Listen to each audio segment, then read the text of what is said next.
আমার প্রিয় West Bengal state ইউনিভার্সিটির বিএ ফার্স্ট সেমিস্টারের ছাত্রছাত্রীরা, আজকে যাদের ইভিএস পরীক্ষা ছিল তাদের জন্য আমার এই ভিডিও। অর্থাৎ VSC first semester only for mail, set 2 environmental studies VSC. দেখো একবার ভিডিওর তোমাদের প্রশ্নের উত্তরগুলো দেখে নাও, আর তোমার যথাযথ কতগুলো হয়েছে দেখো, কত নাম্বার পেতে পারো সেটা অবশ্যই তোমরা কমেন্ট বক্সে জানাবে। তাহলে কিন্তু তোমাদের মতো আমিও আনন্দ পাবো।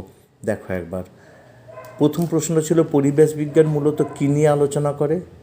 এই পরিবেশ এবং মানুষের কার্যক্রমের সঙ্গে এর পারস্পরিক সম্পর্ক অধ্যয়ন করা। 2, নিচের মধ্যে কোনটি একটি নবায়নযোগ্য সম্পদ? বি, বন সম্পদ। 3 হচ্ছে নিচের মধ্যে কোনটি বনভূমি ধ্বংসের একটি প্রধান কারণ?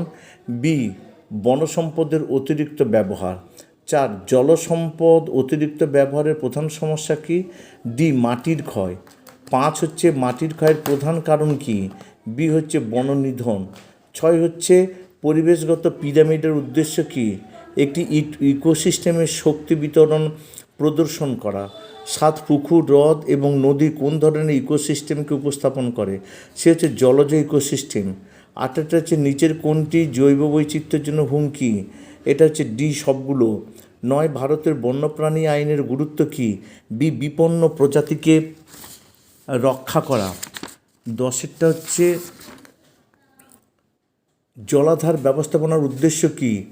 বি, জলসম্পদ সংরক্ষণ করা। 11, ডোডো পাখি হচ্ছে বিলুপ্ত প্রজাতি। 12, নিম্নলিখিত কোনটি বৃহৎ জীববৈচিত্র্যপূর্ণ দেশ নয়? বি হচ্ছে কানাডা।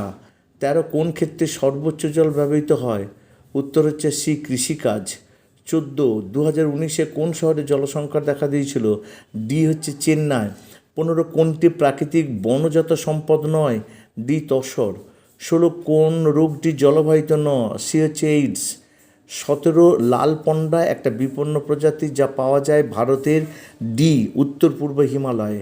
18, বায়ু দূষণ যেখানে তীব্র, এখানে হচ্ছে ডি, সবকটি। 19 হচ্ছে বসুন্ধরা সম্মেলন কোন শহরে অনুষ্ঠিত হয়? এ 1992। 20, চিপকো আন্দোলন শুরু হয় উত্তরাখণ্ডের চামেলি জেলা। 21 হচ্ছে গন্ডার পাওয়া যায় পশ্চিমবঙ্গের ডি, জলদাপাড়া। 22, নিম্নলিখিতগুলোর মধ্যে কোনটি অপ্রচলিত শক্তির উৎস নয়? সি হচ্ছে প্রাকৃতিক গ্যাস। 23 হচ্ছে মেজর গ্রিন হাউস গ্যাসেস আর, অর্থাৎ নিম্নলিখিত কোনগুলো গ্রিন হাউস গ্যাস? এ, CO2 এবং CH4। 24 হচ্ছে জলচক্র আমাদের কি দেয়? এ, পরিষ্কার জল। 25, তৈল দূষণ হলো এক প্রকার এ, সামুদ্রিক দূষণ।